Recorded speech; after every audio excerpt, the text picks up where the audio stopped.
벤리악 12년. 벤리악은 브라운 포맨에 매각되면서 자매 증류소인 글렌 글라사와 함께 업계 베테랑 빌리 워커 손에서 재탄생되었습니다. 브라운 포맨은 잭 다니엘, 올드 포레스터, 우드포드 리저브를 만든 회사로 2020년에 브랜드를 재출시할 당시 이름 중간에 눈에 가시 갔던 이상한 대문자를 소문자로 바꾸고 괴상하게 라틴어로 표기된 타이틀을 영어로 바꿔버렸습니다. 이런 소소한 변화가 저를 얼마나 행복하게 만드는지 모릅니다. 하지만 그보다는 목 빠지게 기다려왔던 방문자 센터의 설립과 이미 맛있었던 위스키의 퀄리티가 더욱더 개선되었다는 소식이 더 기뻤습니다. 오늘날 선봉에 선 인물은 마스터 블렌더 레이첼 베리인데 그녀는 이미 훌륭했던 라인업을 더욱 직관적으로 이해하기 쉬운 새로운 레인지로 개편했습니다. 오리지널 때부터 시작해서 인상적인 30년 숙성까지 다양한 숙성 연도의 새로운 제품군이 출시되었다고 합니다. 베리에 의하면 30년 숙성 버전은 놀라울 정도로 강렬한 풍미와 빼어난 세련미를 동시에 겸비했다고 하는데 600파운드가 넘어가는 가격 덕분에 그녀의 말을 곧이곧대로 믿어볼 수밖에 없을 것 같습니다. 몇몇 사람들은 그냥저냥 괜찮은 수준이라고 평가하기도 합니다. 하지만 제가 소개드리는 이 12년 숙성 위스키는 요즘 기준으로 꽤 괜찮은 가격인 40파운드 정도면 구할 수 있습니다. 스모크향 마니아들을 위해 벤리악 증류소는 더 스모키 12도 내놓았는데 이는 다양한 레인지와 스타일의 위스키를 출시하던 이곳 증류소의 전통을 계승한 것이라고 합니다. 두 가지 스타일 모두 훌륭합니다. 제 개인적인 선택인 스탠더드 버전인 12년은 쉐리, 버번, 그리고 포트 캐스크에서 숙성되어 와인 특유의 단향을 듬뿍 느낄 수 있습니다. 이에 반해 스모키 버전은 포트 캐스크를 마르살라 캐스크로 대체했으며 2탄 건조 메가를 일정 비율 첨가하여 스모크 향과 엠버 향을 더욱 강조했습니다. 만약 주머니 사정이 좋지 않다면 두 버전 모두 10년 숙성 버전으로 대체하여도 만족감을 느끼실 것 같습니다. 좀 더 오래 숙성된 버전을 구매해서 더욱 강렬한 풍미와 성숙미를 즐길 충분한 가치가 있다고 생각합니다. 여러분은 누릴 자격이 있습니다. 벤리악은 앞으로 더 유명해지길 바라는 저평가된 증류소지만 만약 그렇게 된다면 가격은 치솟을 겁니다. 그러니 지금의 기회를 놓치지 마시고 충분히 즐기시기 바랍니다.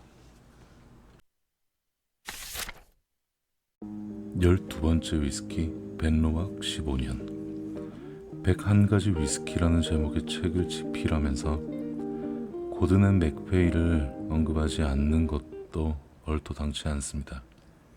이들의 명성에 대해 잘 모르시는 독자분들을 위해 언급하자면 이들은 블렌디드 위스키가 추앙받던 1960년대와 70년대 유수의 증류소들과는 다른 길을 가던 싱글 몰트 위스키의 가치를 잇는 인디펜던트 보틀러이자 유통업체이자 판매업체입니다.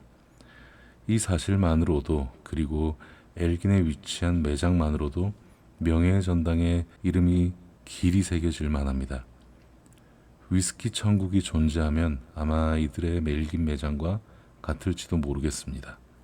하지만 EU 프리미엄 럭셔리 열풍에 심각하게 물들어서 초창기 숙성 빈티지 몰트 원액을 점점 더 높은 가격에 출시하고 있습니다. 하지만 벤로막을 재출시해 줬기 때문에 이 부분은 용서해 주도록 합시다. 이 매력적인 작은 증류소는 1983년 유나이티드 디스틸러스에 의해 흑자 전환을 맞이했으나 10년 후 고든 앤 맥페일에 인수되어 1998년 창립 100주년을 맞아 대대적인 개조 및 보수 공사를 거쳐 재개장했습니다. 스페이사이드에 위치한 작은 중류소 중 하나인데 굉장히 전통적인 생산 방식을 고수하고 새 배럴만을 사용하며 생산 공정 전반에 걸쳐 수작업을 강조합니다.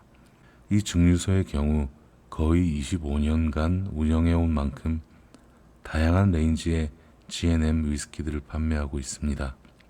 물론 그 이전 빈티지 보틀들도 있기는 하지만 4자리 숫자 가격표를 달고 있습니다.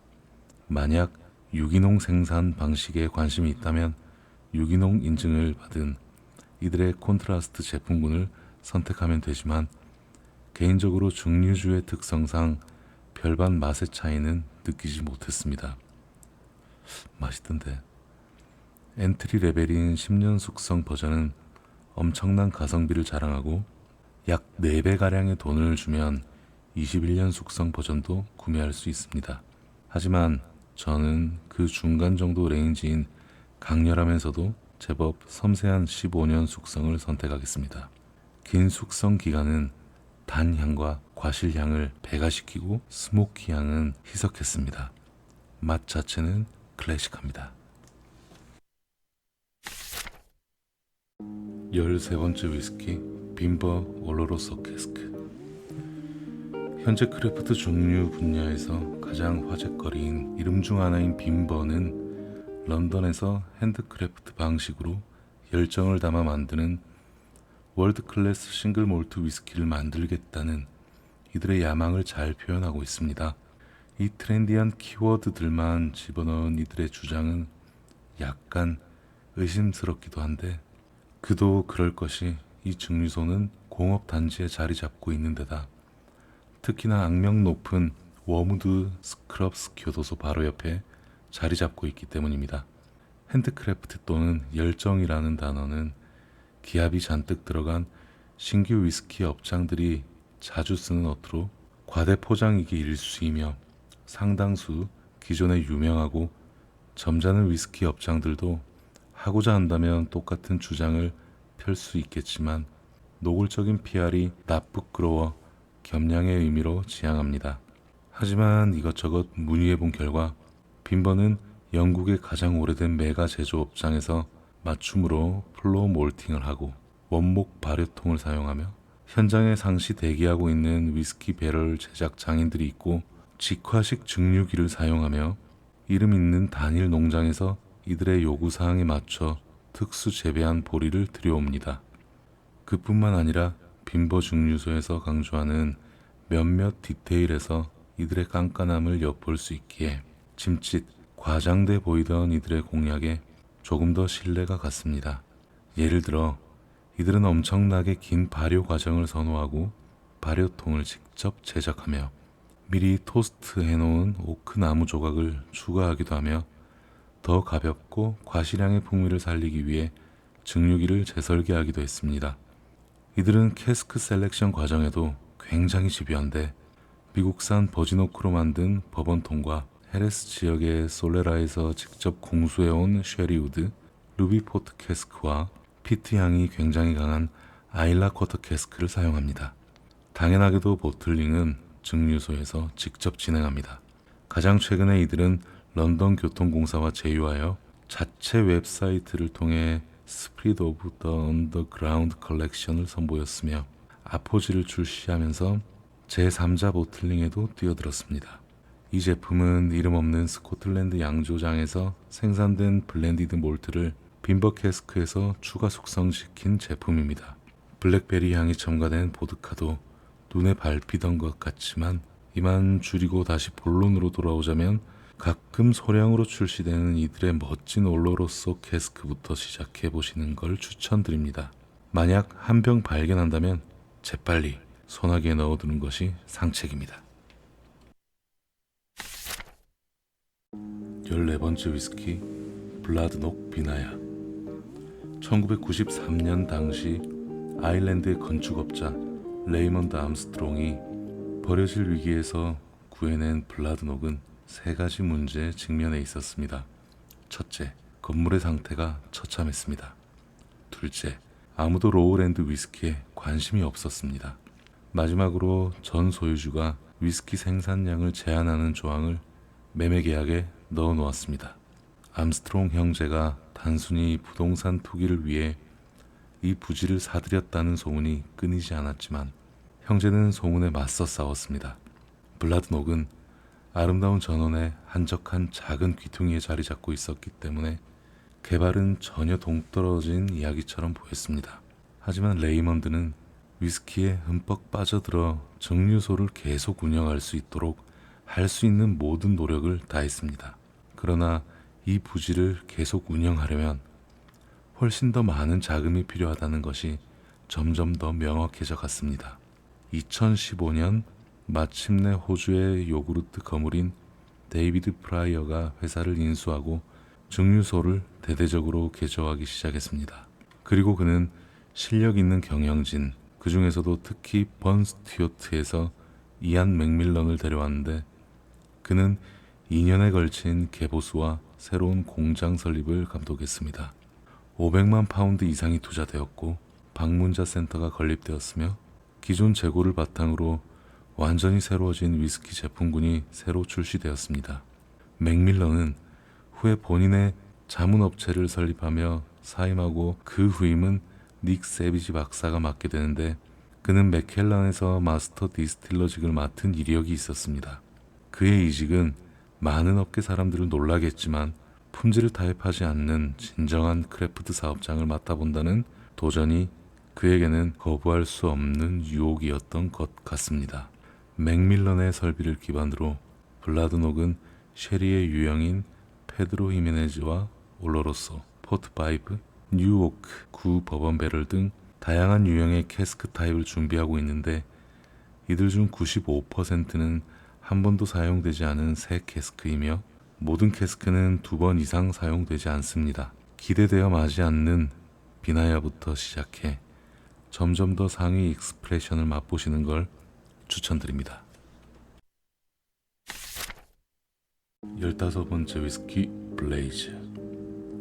일반적으로 스카치 위스키 업계를 향한 비판은 젊은 층을 대상으로 한 마케팅의 소홀하고 관련 용어들이나 주요 타깃층 자체부터가 젊은이들의 진입을 주눅들고 헷갈리게 하고 당혹스럽게 한다는 것입니다. 저는 젊지 않기 때문에 가타부타 언급할 수 없지만 책임감 있는 마케팅 업자들이 합법적인 음주 연령 미만에게 노골적인 주류 홍보를 금지하는 업계 관행을 준수하는 데 주의를 기울이고 있다는 건 알고 있습니다. 그리고 그건 옳은 결정이기도 합니다. 생각해보세요. 왜 애송이 녀석들이 인생을 즐길 수 있도록 도와야 한다는 겁니까? 하지만 규범을 준수하는데 너무 열심이었기 때문에 합법적인 음주 연령이 된 젊은 고객층이 소외당했다고 충분히 느꼈을 수 있다고 봅니다. 소셜미디어 사이트인 틱톡과 아마존을 통해 18세부터 25세 고객을 타깃으로 블레이즈 스카치 위스키를 출시한 19세의 에든버러 출신 사업가 디아메이트 맥켄은 이러한 견해를 분명히 밝히고 있습니다. 그는 젊은 사람들은 필요한 대부분의 물품을 온라인에서 구매하는데 왜 증류주는 안 팔까? 라는 생각으로 블레이즈를 여러 다른 음료와 믹싱해서 마시기 쉬운 블렌디드 몰트로 출시했다고 합니다. 디아메이트는 틱톡에서 자사의 위스키를 아이언 브루와 섞어 마시는 영상을 올리기도 했는데 이는 위스키 전통주의자들이 보면 기절초풍할 일이 분명합니다. 초기 250병의 판매로 용기를 얻은 그는 급기야 에든버러 대학을 중퇴하고 현재는 브랜드 홍보를 위해 풀타임으로 일하며 소비자 개개인에게 친근감 있게 다가가려 익살스러운 동영상을 줄기차게 틱톡에 올리고 있습니다. 블레이즈는 한 독립 양조장의 지원을 받고 있는데 이 양조장은 스피릿 업계의 거인들에게 대항하고 허례허식이나 전통주의에 얽매이지 않고 각종 증류주의 잠재력을 최대한 끌어낼 수 있는 장소가 되어 차세대 위스키 애호가뿐만 아니라 진, 보드카, 럼, 애호가들의 마음 안식처가 되고자 합니다. 확실히 신선하고 독특하면서 불경하기까지 한 보부입니다. 게다가 이 늙은이의 기준으로 보더라도 이 술 맛이 꽤 좋습니다. 젊은 디아메이트의 앞날에 영광이 있기를 바랍니다.